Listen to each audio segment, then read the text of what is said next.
Merci, Madame Merkel, de nous faire le plaisir de venir aujourd'hui avec votre vice-chancelier, administrateur de la province France. Monsieur le vice-chancelier, j'aurais aimé pouvoir vous appeler Monsieur le Président de la République, par respect pour votre fonction, mais pas plus que votre prédécesseur, vous n'exercez cette présidence. Un président de la République ne pourrait pas dire « le souverainisme, c'est le déclinisme », comme vous venez de le faire, parce que le président de la République est garant de la Constitution française et que le titre 1 de la Constitution française est de la souveraineté. Un président de la République ne peut ignorer avec constance les intérêts de la France. L'intérêt de la France, ce n'est pas de se soumettre aveuglément à une politique décidée à Berlin, Bruxelles ou à Washington. Son intérêt et votre devoir, c'est de défendre sa souveraineté. L'intérêt de la France, ce n'est pas de donner ce spectacle affligeant d'une France à la remorque de l'Allemagne sur la question migratoire. Quand, dans un geste parfaitement irresponsable, la chancelière Merkel dit qu'il faut accueillir 800 000 migrants à bras ouverts, vous applaudissez. Quand quelques jours plus tard, elle suspend Schengen et veut maîtriser ses frontières, vous applaudissez encore. Donnant de la France l'image désolante d'un pays à la dérive, titubant sur une question pourtant si essentielle à la sécurité, à la prospérité et à la défense de l'identité de la France. L'intérêt de la France, c'est aussi de ne pas abdiquer face au docteur Schäuble quand se décide la politique économique du continent, alors même que cette politique est synonyme de chômage massif, de précarité et d'effondrement de notre système de protection sociale.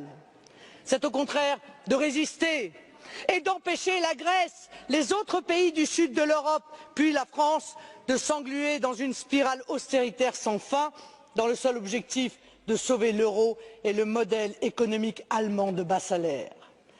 Vous venez tous deux ici en séance de rattrapage, car votre Union européenne est en train de s'effondrer, aggravant les assauts migratoires comme les assauts économiques et obligée de se maintenir par le chantage, la menace et l'intimidation.